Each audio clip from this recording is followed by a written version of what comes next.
Welcome to Suman TV. ఇవాళ సాంబార్ చేసుకుందామండి. సాంబార్ అనగానే ఉల్లిపాయ కదా, కాదు, మనకి ఉల్లిపాయ వెల్లుల్లిపాయ అసలు ముట్టుకోము, ఉల్లిపాయలు కూడా వేయకుండా సింపుల్ సాంబార్ చేసుకుందాము. మామూలుగా పెద్దవాళ్ళు ఉంటే పెద్దగా ఉల్లిపాయలు తినరు అనుకోండి. తర్వాత ఈ కార్తీక మాసం, మాఘమాసం, శనివారాలు ఉల్లిపాయలు తినండి నియమం ఉన్నవాళ్ళు హ్యాపీగా సాంబార్ చేసుకోవచ్చండి. ఉల్లిపాయ ఉంటే ఉల్లిపాయ ఉన్నట్టు ఉంటుంది, ఉల్లిపాయలు ఎత్తే ఉల్లిపాయ లేనట్టు ఉంటుంది, రుచిలోపం ఏమీ ఉండదు, హ్యాపీగా చేసుకోవచ్చు.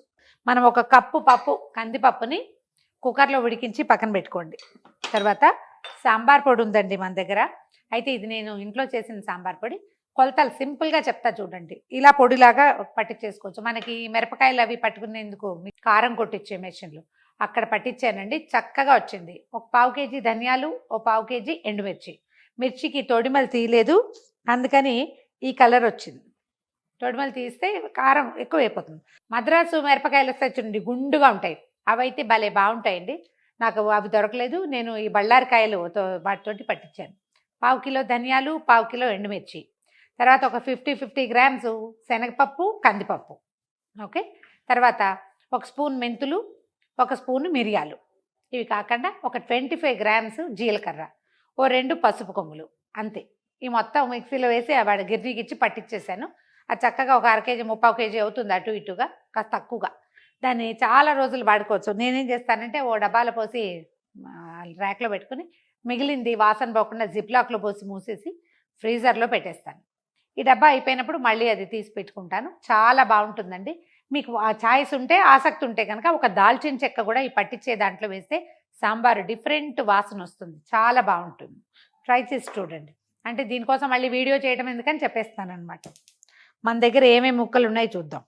ములక్కాడలు, తర్వాత ఏమో బీన్స్ బాగున్నాయి చక్కగా ఫ్రెష్గా, బీన్స్, క్యారెట్లు, బీట్రూటు, వంకాయ, బెండకాయ, ఏ ఉంటే అవి వేసుకోవచ్చండి. నేనేం చేస్తానంటే కొంచెం నీళ్ళు పోసి, తిరగమాత వేయట్లేదు ముందు, కాసిన నీళ్ళు పోసి ఒక చిటికెడు పసుపు వేసేసి మన దగ్గర ముక్కలన్నీ ఇందులో వేసేద్దామండి. ముక్కలు చక్కగా చిన్న ముక్కలు కావాల్సిన సైజుకి తరుక్కోండి. ములక్కాడలు వేసాను, తర్వాత బీన్స్ ఉన్నాయి, గ్రీన్గా బాగుంటాయండి, వేసేయండి అవి కూడా. తర్వాత క్యారెట్లు వేసుకోవచ్చు, ఆలు ముక్కలు కూడా వేసుకోవచ్చు అండి. అన్నీ ఒకే సైజు తరుక్కుంటే బాగుంటాయి. సొరకాయ ముక్కలు మాత్రం కొంచెం మీడియం సైజు స్క్వేర్లు తరిగాము ఇవి. తర్వాత ఒక టమాటా కూడా కట్ చేసి పడేద్దాము. ఇందులో ఏం చేస్తారంటే మొదట శాస్త్రానికి నీళ్ళు పోస్తాను, కానీ చింతపండు మన పులుసుకి సరిపడానండి. ఒక నిమ్మకాయ సైజు చింతపండు నానబెట్టాను, 30 గ్రామ్స్, 25 గ్రామ్స్ ఉంటుంది. కొన్ని పల్చటి నీళ్లు ఇందులో పోసేద్దాం, ఎక్కువ వేయను, కొద్దిగా. ఈ ముక్కలు ఉడకాలన్నమాట మనకి. వేసేసి కొంచెం ఫ్రెష్ కరివేపాకు ఇందులో వేద్దాము. ముక్కల్ని ఉడకనిద్దాం. ఇవి బాగా ఉడుకు పట్టిన తర్వాత అప్పుడు మిగిలిన చింతపండు పులుసు పోస్తే సరిపోతుంది. ఈ లోపల పప్పు కూడా ఉడికించి పక్కన పెట్టుకుంటాం కదా. తర్వాత ప్రాసెస్ చూద్దాం. ముక్కలు ఉడకనిద్దాం ముందు. చక్కగా ఒక సరిపడా మూత పెట్టేసి ముక్కలు ఉడుకు పట్టనిద్దాం. ముక్కలు ఇంచుమించుగా ఉడికిపోతుండగా మిగిలిన చింతపండు పులుసు ఇందులో పోసేద్దాం. ఇప్పుడు ఈ పులుసు తెరలనిద్దాము. ఇందులో ఏం చేద్దామంటే సరిపడా ఉప్పు వేసేస్తే సరిపోతుంది. సరిపడా ఉప్పు అంటే జనరల్గా ఎంత అని ఒక డౌట్ వస్తుందండి. ఈ సైజు గిన్నె అనుకుందాం. ఈ సైజు గిన్నెకి 1.5 స్పూన్ ఖచ్చితంగా పడుతుందండి. మీకు పింక్ సాల్ట్ అవి వేసుకునేటైతే ఇంకొక చిటికెడు ఎక్స్ట్రానే పడుతుంది. పులుసు పోసేసాను. ముక్కల్నేమో ఈ పులుసుని కొంచెం తెరలనిచ్చాక అప్పుడు పప్పు, సాంబార్ పొడి వేసుకుందాం. పులుసు బాగా తెరులుతోందండి, ముక్కలు కూడా ఉడికిపోయినాయి. కొంతమందికి పప్పులో ఉడికించే అలవాటు ఉంటుందండి. నాకు కొంచెం పులుసులో ఉడకాలని ఉంటుంది. ఒకవేళ మీకు పుల్లగా ఉండకూడదు, ముక్కలు చప్పగా ఉండాలంటే ముందు పప్పు వేయండి. ఇవ్వండి, పెట్టుకున్న పప్పుని ఇందులో వేసేస్తున్నాను. ఇప్పుడు మనం సిద్ధంగా పెట్టుకున్న సాంబార్ పొడి వేసుకుందాం. ఇది కనిపిస్తుంది చూడండి, కలర్ చిక్కగా కూడా అవుతుందండి దీంతో. ఇప్పుడు సాంబార్ పొడి పప్పుతోటి దీన్ని ఒక 5-6 నిమిషాల పాటు తెరలనిస్తే చక్కగా చిక్కగా అవుతుంది, రుచి కూడా బాగుంటుంది. ముక్కలన్నీ ఉడికి క్లియర్గా కనపడుతున్నాయి చూడండి.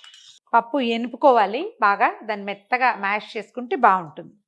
సో ఒక్క 4-5 నిమిషాల పాటు పప్పు సాంబార్ పొడితోటి పులుసుని మరగనిద్దాం. మీకు చాయిస్ ఉంటే, ఇష్టం ఉంటే ఇంత చిన్న బెల్లం ముక్క వేసుకోండి. నేను ఇక్కడ బెల్లం వేసానంటే ఇక్కడ ఎవరు ముట్టుకోరు దాన్ని, అదో పెద్ద ప్రాబ్లం స్టూడియోలో. మా ఇంట్లో అయితే నేను ఇంత వేస్తానండి. చింతపండుతోటి ఎప్పుడు ఏం చేసినా దానికి ఒక చిన్న బెల్లం ఒకవేళ ఇంత వేయక్కర్లా, ఒక చిన్న ముక్క వేస్తే సరిపోతుంది. మూత పెడదాం, 2-3 నిమిషాల్లో తెరిలిపోతుంది. సాంబార్ తెరులుతుందండి, బ్రహ్మాండంగా వాసన వస్తుంది. కొంచెం మంచిగా కొత్తిమీర తరిగి వేసేయండి ఇందులో. తర్వాత ఒక చిన్న తిరగమాత పెట్టుకుందాం. పక్కనే మూకుడు పెట్టాను. కొంచెం మెంతులు, ఆవాలు, మినపప్పు, ఎండుమిర్చి, కాస్త ఇంగువ వేసి చిన్న తాలింపు వేసేస్తే చక్కగా ఉంటుంది, వాసన చాలా బాగుంటుంది. ఒకవేళ ఎవరికైనా కొబ్బరి చాయిస్ ఉంది సాంబార్లో అంటే, నేను పొడి కదా వేసా, మనం రుబ్బామనుకోండి దినుసులన్నీ వేసి, అప్పుడు కొంచెం కొబ్బరి వేసి రుబ్బుకుంటాం. మనం వేసింది పొడి కదా, కొబ్బరి చాయిస్ ఉంటే కొంచెం పచ్చి కొబ్బరి గ్రైండ్ చేసి వేసుకోండి, మీకు నచ్చితే కనుక. అది కూడా ఆప్షనలే, ఆసక్తి ఉన్న వాళ్ళు వేసుకోవచ్చు. మెంతులు వేగంగానే కొంచెం ఆవాలు చిటపటలాడంగానే కొద్దిగా మినపప్పు, కొంచెం జీలకర్ర, కాస్త ఇంగువ, 2 ఎండుమిరపకాయలు తాలింపుని సాంబార్లో పోస్తాను. బ్రహ్మాండంగా గుమగుమలాడే సాంబారు తయారుగా ఉందండి. ఇందులో మనం ఉల్లిపాయలు, వెల్లుల్లిపాయలు లాంటివి ఏం వేయలేదు. ఏమనాలి, కొంచెం పెద్దవాళ్ళ సాంబార్ అనుకోండి. చిక్కగా అయిపోయింది చూసారా, మనం వేసిన పప్పు సాంబార్ పొడితోటి సాంబార్ సరిపడా చిక్కదనం వచ్చింది. దీన్ని మీరు దోశలు, ఇడ్లీలు, మన ఉపవాసాలప్పుడు ఏదైనా ఇడ్లీ, దిబరొట్టె అలాంటివి చేసుకున్నాం అనుకోండి, దాంట్లో కూడా నలుచుకుని తినచ్చండి, ఏం పర్వాలేదు. తర్వాత కిచిడీలు అవి చేసుకుంటాం, వాటిలలో కూడా చాలా బాగుంటుంది. ట్రై చేసి చూడండి.